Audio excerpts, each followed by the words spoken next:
Okay, you guys, I'm actually trying a new mic position here, so I haven't actually tested this in full. I'm sorry if parts of this are bad, but I'm sitting down here because I play Battle Royale as my main game, and a little while ago I got into Save the World, and I've been playing it for a while now. So as of recording this, it's like mid November, November 15th, and I started playing in like June. And I never really considered myself like an expert or anything, but fairly recently I've gotten a lot more like into the game where I actually kind of know what I'm doing and I have guns to play with and I kind of know what to upgrade and what not to. And yesterday, this huge update, honestly, this is super unprofessional. I don't even know what the update's called. Yeah, the V6.30. That's what I thought. The 6.30 update, and it changed everything. I don't have any like stock footage of what this update looked like before. Maybe I'll throw on some pictures, but they changed just about every screen, and this video is going to detail going over it. So I actually have a recording of me going through all of this the very first time. So I'll be showing this like right now, like as I'm a power level 76, level 220. These numbers will be different in the video because yesterday we had a pretty long 13 and a half hour stream just going through the entire Hexylvania event because I was a little late to the party. But yeah, and then future sessions, I think tomorrow I'm planning on, if I upload this in the same day's recording, tomorrow I plan to stream this again. I want to get through the Candy Corn LMG, get my bazooka leveled up, and I think those are the two main ones that I want to focus on, and then we can maybe get into some of the other fun stuff later. But this update's going to detail everything that they changed, so let's get a little more right into the point. So right off the bat, I think this is the first screen that you'll see is probably the map of the quests. And for me, this quest page is actually different. It used to, and sometimes it does, it used to just show this current main quest because I'm done all the way through up with Canny. And then your quest log is now down here. That was the first thing I noticed is I think you can... I was wondering if there was a tab up here. As far as I'm aware, there's not. This is your new way to get to the quest log. There is no quest tab up here anymore. There's no way to go through it. You have to go down here, and then you can see all your different side quests, all your hero quests, all your Fortnite Mirrors event quests. Looks like I'm not even done. If I explore Catacomb E through F, then I get some candy. I might do that, like 100%. I might actually go through, grab that, and then I wouldn't even get a llama. Dude, these are so... Alright, rant about that later. But, oh, see, there it is. It just doesn't show my main quest for some reason, because I don't have any. But, through the quest log, you can see that, everything's through here. You can see your dailies, whatever. I don't like ninjas, so I'm not going to do that one. Your map is pretty much the same. This is, like, one of the few tabs that they didn't really change much. It's pretty much identical to how it was before, which I think is fine. I find it annoying to click and drag around. I wish you could like navigate this with your arrow keys or something. But that's just kind of a pet peeve of mine. My game, I think, just froze. But it would also be cool if they did something like where they just listed it. You know, like this is cool as like a top down. It's kind of neat to like see the entire area in one nice clean view. But if I could just click a button and then just have like a drop down of every list available and all of their rewards, that would be so good, you guys. Honestly, it would be fantastic to like see right here.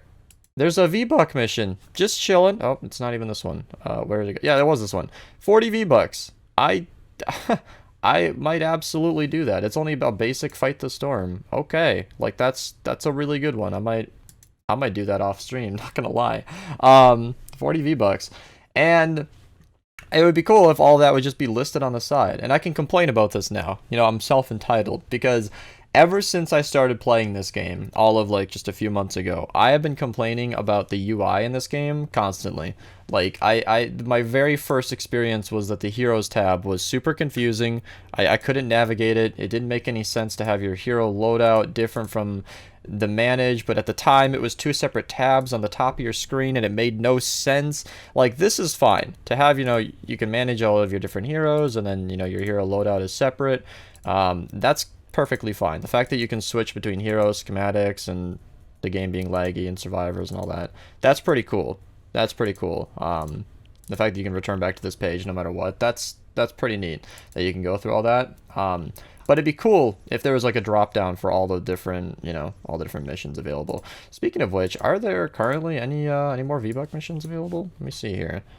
See, that's an example. Like, to swipe down like that, depending on the DPI that you play at, I've got a pretty big mouse pad and I play fairly centered. Like, it takes me to the top of my mouse pad to get to the bottom. It's kind of a pain, but moving on.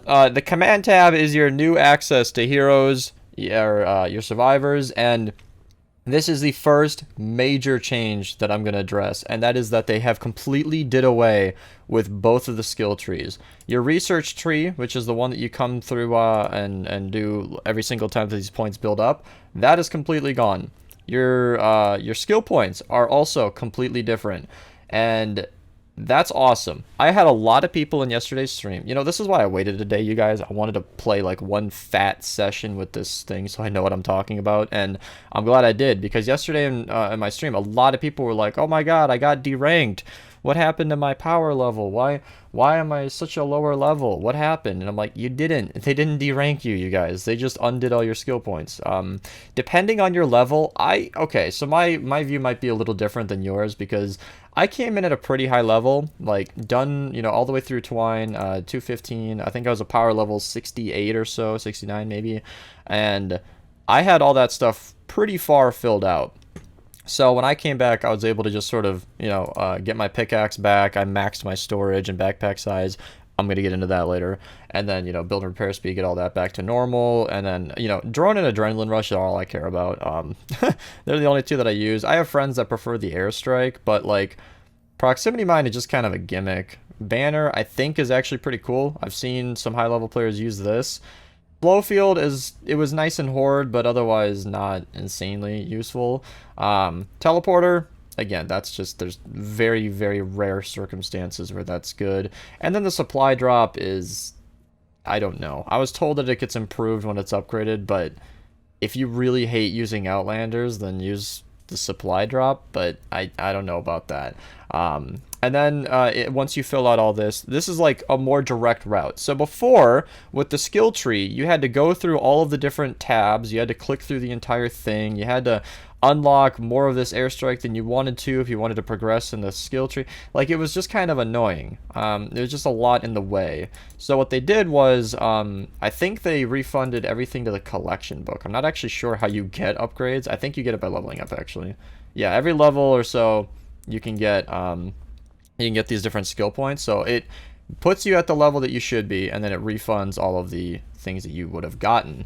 And I think in my case, I got 100 upgrade points straight from the collection book. So because I already had okay, so this is level 100 now, but as I might show some stock footage here, I was like a level 97, 96 or so. So it gave me everything in the collection book that I would have gotten if I just started playing this like yesterday, which is pretty cool. For me, that was kind of insane, because I was given like 300,000 schematic and survivor XP, and I was able to like buff all of my squads, and that was really nice. And because they redid all the squads, where like they unlock them differently and you don't have the skill tree in the way, it gave you a lot more of the slots than you probably would have otherwise unlocked.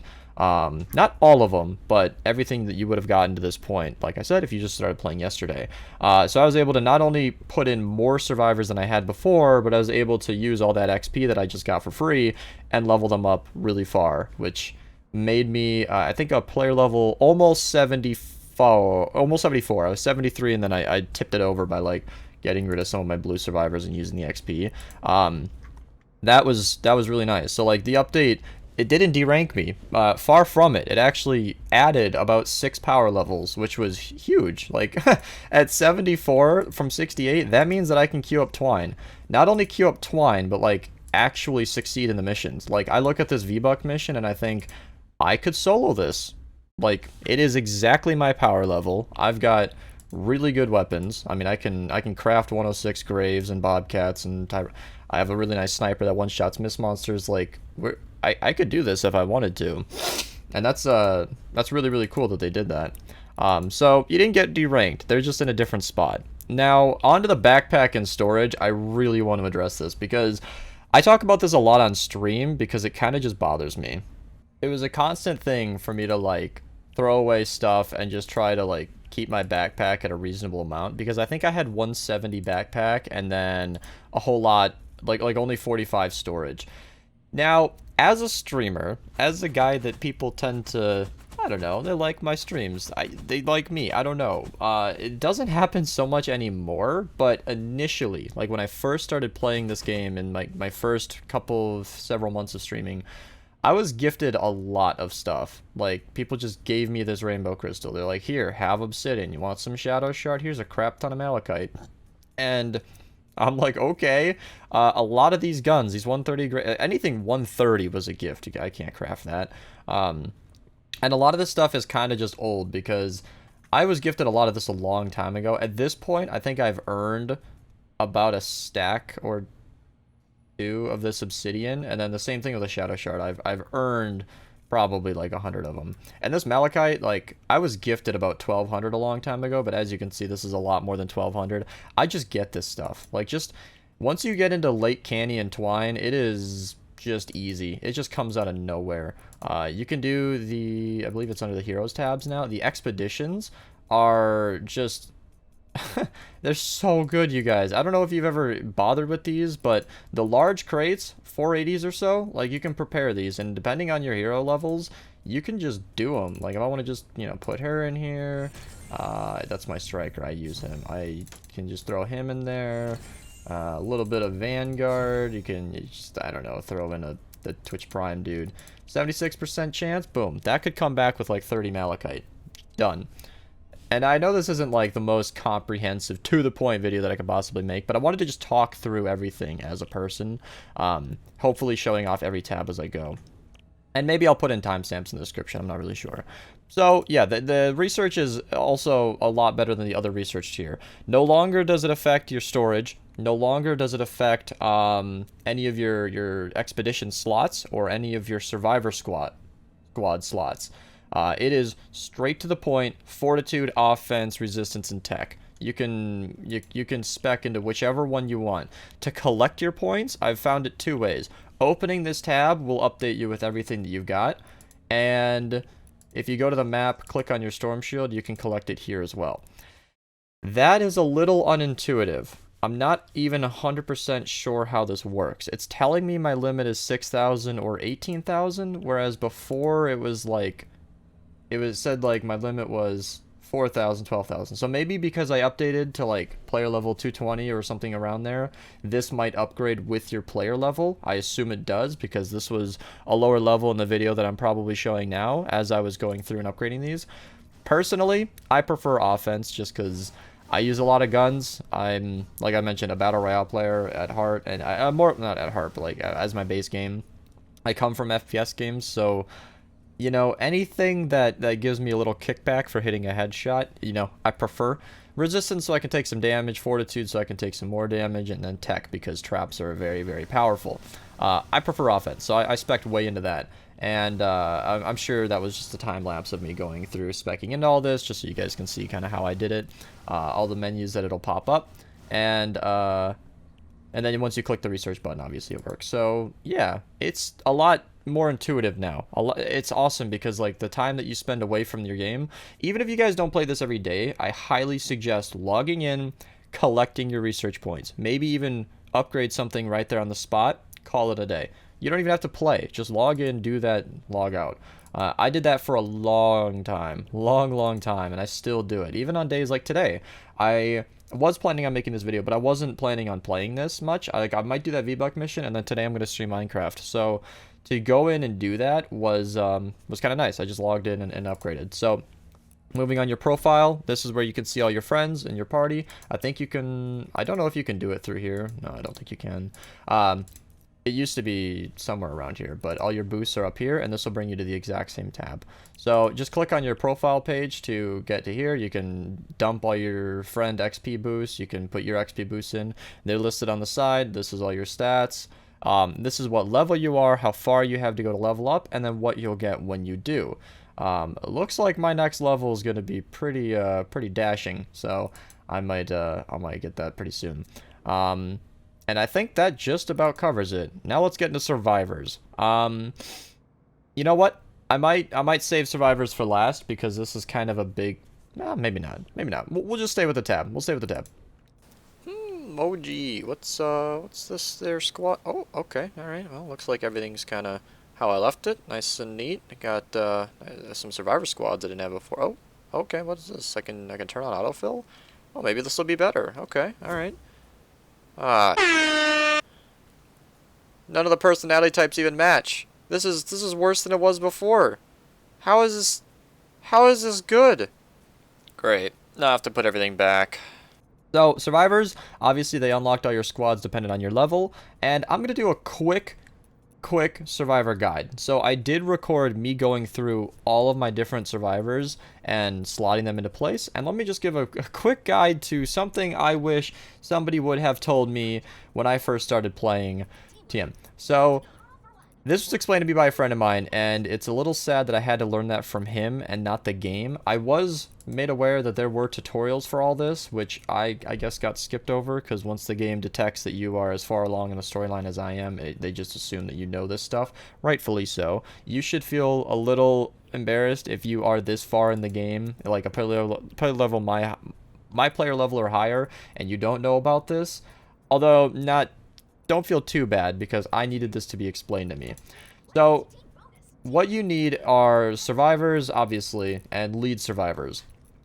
What they have as their personality trait is extremely important. If you have a survivor like leader match, this lady wants to be a doctor. Her survivor, her lead type is a doctor, and and her personality type is dependable. So, dependable doesn't really matter. It can be any personality type, but the leader match needs to fit. So for the EMT squad to have a doctor as your leader, it actually, I'm pretty sure, flat doubles her health.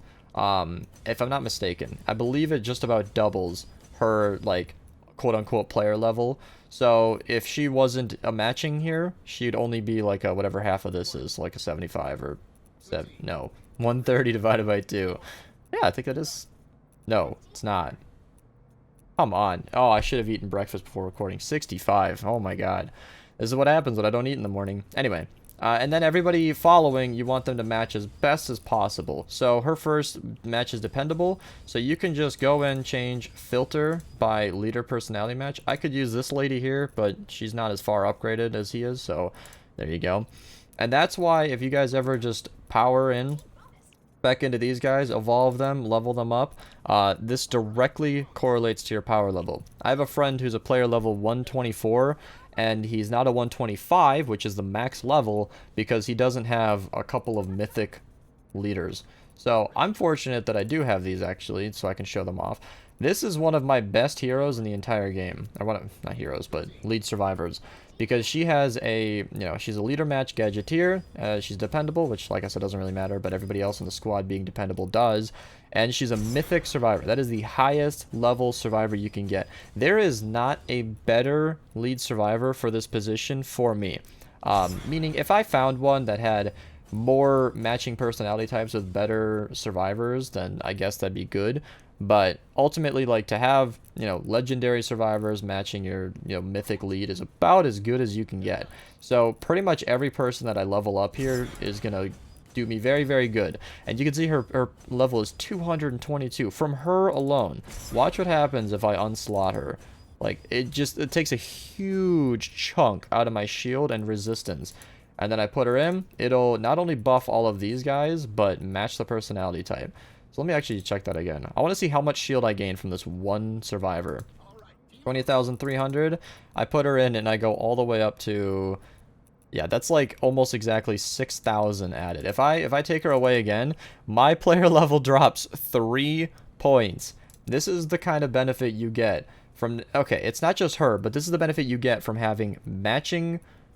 personality traits, and then everybody being like legendary and leveled up. So all of these guys are level 20 out of 20, and so ordering this properly is huge. And as I might show like a very quick time lapse, I might just like leave it in here and then cut to when it's, you know, give you a timestamp for when it's over or something, because I want to show like me going through all of my different survivors. Maybe I'll link it as unlisted. I'll figure it out. I'll make it work, but I did an entire time lapse of me reordering all of my survivors. It is recommended to start with the survivors and the leads that you find most important. So I started with Fireteam Alpha just to get my offense as far as possible.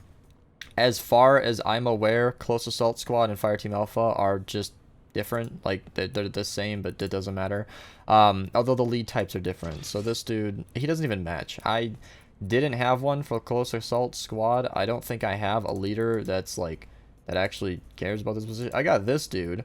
I could probably level him up, but I don't have a lot of people that match this personality type. So I figured a not matching dude, plus, you know, you can see that everything goes down here. So this is just kind of a pill I had to swallow, because I did not want to have a non-matching, you know, guy in this slot, but I didn't really have many options. So, you know, I kind of had to do what I had to do. And then, you know, you just find your best one. Like, this is a good one. I got a lead survivor, legendary. Got a lot of matching personality types here, and this squad alone does me a lot. So I would highly recommend against turn autofill on. So I'm actually a little embarrassed here that I talked about this for so long without even addressing the brand new feature where it autofills your survivors. I'm not going to click it because I'm going to have to redo all my survivors, but I did it in the footage, and I'll show it now, where like as soon as you click that, it puts in your highest level survivors. It does not care about matching leads. It does not care about matching personality traits. It does not start with whichever one you care about most. I think it just fills it in at seemingly random. That is a very, very bad, like, you will lose player level by doing that. If you know how to go through this and just, you know, put in your best leads first, try to put in your matching personality type survivors for whichever ones you care about, like my Gadgeteer and Fireteam Alpha. I know that this is a powerful survivor, so I put as many into here as I could. And then you just sort of fill in everything as you can. Any survivor is better than no survivor. My Close Assault Squad is a perfect example. Like, or even these two. Like, these guys don't match. They're not really, you know, they're not really super benefiting this thing right here. Like, these guys, they have no place being here. But having something here is better than not. See, like, yeah, it says it's bad for it, and I don't really have any better alternatives. But if I take it away, my health goes down. And my power level goes down. So, like, anything in this slot is better than nothing in this slot. So, you know, put them in. Put them in. Just fill up every slot. If you're a lower level and you've only got rares, put them in. I have found that any purple survivor or any legendary survivor is better. Like, any non-matching personality, purple or legendary, is better than a matching personality blue. Your mileage may vary, but I found myself needing to power them up to even match. So, food for thought. Okay, so that's the survivor talk out of the way. If you're a high level like me and you've got, you know, epic and legendaries to spare, like I've got entire pages here of just epic, I get rid of pretty much everything blue and under. They are very good for survivor XP, and for that, you know, I get rid of them. And if I was super desperate on survivor XP and I wanted to level up something one more time before I started a mission or something, if you want to get rid of these guys, start with stuff that you know you don't have a lot of. Like this right here, this little symbol, this personality trait, what is this even called? Pragmatic. These pragmatic guys, I don't even have that many leads that really match that. Like, all of my leads, like, there's this dude, and he's, I think, a Gadgeteer. Yeah, and so I already showed I've got an amazing Gadgeteer. I don't really need him. I might need it for my Close Assault Squad, but other than that, like, I don't have a lot of people that match that personality type. These three triangles, the Adventurous, I don't think I have any lead survivors that match that. Let me just double check. No, I don't have any lead survivors that match Adventurous. So unless I'm going to turn the corner and get like a mythic or legendary, which I might, which is why I hold on to them, those would probably be the ones I start with. Anything with like a, what was this called again? Adventurous. Anything with an adventurous personality trait, I would start there just because they're going to help me the least. So survivor squads, if you're going to overthink anything in this game, let it be your survivors, because they directly affect your power level. Other than just playing the game and upping your account level, which gives you the Let me show it, which gives you the fortitude, offense, resilience, etc. This stuff and survivors, if I'm not mistaken, are the only things that actually affect your power level. So they are very, very important. As far as I'm aware with this, it doesn't really matter which one you start with. It's just basically preference. So yeah. And then another thing to note is once you get this last one, that does give you a boost. So this will up it by 1, and the next one will be like 30 or something. So I'm going to be going into offense for the next couple that I check. And that'll, like, the next 2 offense will up it by like 40 or whatever. Whereas if the next 2 in resistance will up it by like 2. So get that wraparound bonus. I'm not even sure what they call it. In my time lapse I must have showed it, but that's also important. Okay, we're done with command. Moving on to armory. I will go out on a limb and say that the armory is my favorite tab in the entire game. Not just because we got this fine lady, but we have the stuff behind it. It now displays your top weapons for every single tier. So it'll show your best, I think your best 2 melee. I don't know if it's dependent on sword and other. I'm not actually 100% sure how that kind of figures itself out. Maybe it's just your top 2. I only have 2. I don't really care about melee weapons. I don't use them. When I got the limited edition of Save the World, I spec'd into, let me show her, where is she? I spec'd into this lady right here. Yeah, the Special Forces Ramirez. I got the drum roll. That's the one I cared about, you know, because I already talked about my combat history. So it shows all of your top stuff. So like my top ranged weapon is apparently a bobcat. I think it sorts this via DPS, which I disagree with because the Gravedigger is one of those guns where like I spec'd into crit damage, which doesn't display on the DPS. So it's pretty obvious when you show it in real world that the Gravedigger is a comparable, if not better, gun than the Bobcat in most situations. But the game doesn't read it that way. They say the Bobcat. And personally, I wish you could pick what's on the wall. I want to show off that Gravedigger. I think it's really cool. I think it's the gun that I've spec'd the most into. It took me quite the couple of sessions, you guys. I mentioned my 124 friend, Noobtastic. Huge update. Huge shout out to him. He carried us through Twine for a long time. Great guy. Fun to hang out with. Super welcoming. Our nice Irish dude. our Irishman. He brought us to Twine. We did a whole lot of perk up missions, a whole lot of schematic XP. We leveled each other up a lot, and I got this grave all the way to max. I made a video maxing this thing out. Link below. This is sort of the follow up to that. Kind of just sneaking into this video, but I never really did a proper follow-up to that video, but it got like 1,000 views, so people might be curious what happened with this. Crit damage and crit rating is the most DPS in this current update. Damage to afflicted targets is a no-brainer for a Gravedigger because it causes affliction damage. I prefer reload speed. It's just a preference. A lot of people put damage on this, and that's perfectly acceptable. And then, of course, leave it fire. It's a Gravedigger, you guys. If you take this off of fire, you just want to see the world not burn. I should have picked a better analogy, but a lot of people like to put like energy on this, which I guess affects more stuff regularly, but the only thing I'd accept it changing is water if you just want to be, you know, a memester. But your schematics tab is here. Not really a ton to talk about here. I could make an entire video breaking down my guns and my decisions doing so, and I think it'd be beneficial. I think a lot of people would actually benefit from knowing the things that I could show you on this. And if you guys are interested in that, let me know. Like, if literally anybody in the comments is interested in this, I'll make it. Even this video is kind of a Hail Mary. It's going to be a long one, but I'm not really sure how many people are even going to be interested in my thoughts on this stuff. But like, little tips. Like, when you evolve a gun, your evolution path is up here. Differences between Obsidian and Shadow Shard, topic for another day. One is certainly better than the other in certain situations. I'll give you a freebie. For a drum roll, you might want Obsidian. You're going to be putting a lot of rounds through it. But because it'll lower the fire rate, it's already got a fast fire rate, Shadow Shard will give you a lot of damage. So there's always a lot of options there. But your path is up here. This is why I'm stuck with this insanely good sniper on Obsidian.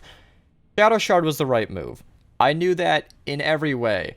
But when I evolved it, I didn't know that the path was up here, and it didn't stop me to double check. So Yeah, that was a hard lesson learned. My friend Rosadonna, she's a streamer, also went through the same thing. She went to upgrade her Gravedigger and didn't see the path at the very top of her screen, and now has a obsidian. Now has an obsidian Gravedigger. So yeah, I gotta watch out for that stuff. But I'm not gonna get into specific schematics and where to upgrade and how to upgrade just yet. That could be a topic for another day, or ask me on stream. I'd always feel free to break it down on stream. Backpack is right here. Everything's right here. All your resources are down here. Then your storage is right here. Also, like I said, if you are as lucky as I was, this is now huge. I would recommend speccing into this fully. I love having a big backpack. I store anything in the storage that I don't need on hand, but I want to keep in bulk. This is where I keep my reserves of obsidian, of shadow shard, of this crap that will probably never be useful. All of this malachite. I just keep silver and copper just because, I mean, you don't need it as much as a high level, but it's embarrassing to not have it, so you just keep a couple stacks. Efficient parts. I don't have anything that can craft with this yet. Same with the sunbeam and bright core. So I just keep this in the storage. All of my reserves of mechanical, sturdy, etc., etc. I can't craft with peaky twine yet. Doesn't matter yet. Carved twine, I'm not even close. Keep all this in the storage. I found this as an interesting thing when I found my storage to be 45 upgraded to 120, which was about 2.5 times. I don't even know what to do with all this storage. The 168 that I have in my backpack, okay. A lot of those crappy guns that I can just get rid of, but like all of these guns are mostly gifts that I just kind of keep on hand because I mean you got to have a lot of guns. If something breaks in the field, you got to have something to switch to. And then I keep like a stack or less of like the stuff that I tend to be crafting with regularly, like my obsidian and shadow shard. The sniper, my gravedigger, bobcat, etc. Sleek, I just keep that so I can craft, but I don't keep a lot of this. The string, this is the kind of thing that I do not need this much on hand. This is an absurd amount, but I'm not going to put it in my storage. If I was going to get rid of this, I would just destroy it. Like, I'm not going to keep all of this. Coal builds up a lot too. I don't even farm it that often just because you get so much of it. Like, this is just stuff you keep on hand. So a lot of this stuff I don't even know what to do with, and it's really awesome that they upped that storage. I'm gonna address something quick too. I was thinking about nuts and bolts and how you get all that stuff as you go. I could break down heroes as well. Like as an extension, I could do an entire video on schematics and how to upgrade your heroes. Like an extension of this video is like a things Epic won't teach you. Where like I could talk for another 30 minutes on which heroes are best, outlanders and ninjas and soldiers. The answer is none of them. It depends on what you're doing.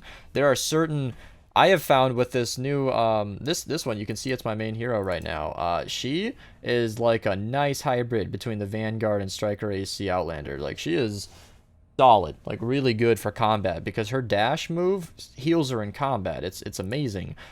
But just like with the Shadow Shard, Obsidian, etc., like that is its whole series. Honestly, I could do a whole video talking about Outlanders. I could do a whole video talking about soldiers. I'm not going to lie to you and say I could talk about ninjas and constructors. I don't know enough to even sound educated. So, like, I could talk a little bit about them, but they're not my expertise. They're not my preferred characters. Like I mentioned, pretty obviously, I like soldiers a lot, but I love the mobility of Outlanders. So those are my two that I switch between. So just tell me if you guys want some information on that, because the extent at which I could talk about Outlanders is far more than this game would ever just teach you naturally. There's not a tutorial for this kind of stuff that I'm aware of. Maybe somebody made a video. I'm not sure. Collection book is right here. Again, whole video for this if I wanted to get into it, but it's right here. Transforms are all down here. It's nice and easy. And your item shop is now where your event shop is. I think this was in the same spot before. I'm not even sure, but they're all down here. You can get it all in this tab. Pinatas right here. You can buy them. I wouldn't recommend that. Save it for skins. All right, save it for the real stuff. And then the store is where you can help John Wick by giving him your credit card information. And I think that just about covers it. I know that was far from straight to the point, but that's okay, because the best thing about this update is it is so intuitive. You can be brand new to the game and not have any clue what you're doing, and all of this will be laid out nice and neat. I had a couple of people have some difficulty getting to their backpack. It's through the Armory. that doesn't make sense in simplicity's sake. Like, why would your backpack be here? But the armory is where all of your weapons are, which is kind of where you would be using your backpack to get to them. So it makes perfect sense that everything's in one place. I am so glad that they organize all of this. Like I mentioned, I've been playing this for a while. I consider myself pretty well informed. Like, I know everything about the skill tree and all of the different upgrades, and I know what they do. And even then, I found it difficulty as a long-term player that, like, I found it difficult navigating those and using them because they're so outdated. It would start you on the left side of the skill tree, and then you'd have to swipe into the middle to actually interact with anything. It was kind of just a pain. But now this is a lot more, this is a lot better. This is great. This is awesome. So awesome update, Epic. You got my stamp of approval. So much so that I broke my norm of just streaming. I don't make that many Save the World videos, but I just had to talk about this. And yeah, hopefully they improve upon this. Next, next, if I could have another suggestion, is make these missions a little more enjoyable. Like, a lot of it is really just based around set up defenses, defend, repeat. Like, it gets super grindy. And as a person who wants to enjoy this game, it gets a little repetitive. And, you know, can we just go ahead and make gas traps a little more affordable, please? Like, these are ridiculously expensive. Like, 7 fibrous herbs. Can we have some missions that give us herbs or something? Like, oh my god, I farm these all day, every day, and even I know how expensive they are. Like, I've got a crap ton just on me. These were not gifted. I earned these, and they were not easy. Oh my god, these are expensive. It takes so long to get them, but it's totally worth it. So, thanks everybody for watching. Leave me your feedback. Let me know. I know this video could have been a lot shorter, but I wanted this to be the kind of video where you just have your everyday person who plays this game and knows what they're talking about sit down and talk to you as if you were talking to me in person, because I have gathered almost everything I've told you guys today from talking to my friends. Just talking to people on stream, learning from other humans, checking on forums online. I mainly use forums for specific guns. That's how I figured out the best loadout for the Gravedigger. You can break it down in a lot of different mathematical ways to discover that the crit damage plus crit rating is the most damage that you can get out of this thing. It's not just damage. And then, of course, if you've got a fancy hero like this lady right here, Birthday Ramirez, she has a 72% critical bonus damage if you have her in her first slot. So if you're using the Gravedigger as your main weapon, you might want to consider this fine lady as your as in your hero loadout. But I think the Lamurai is the best for me right now, because that 124 friend Noob swears by this guy because he basically ups all of your damage by 20%. Again, that's a whole nother video. Thank you guys for watching. See you on stream.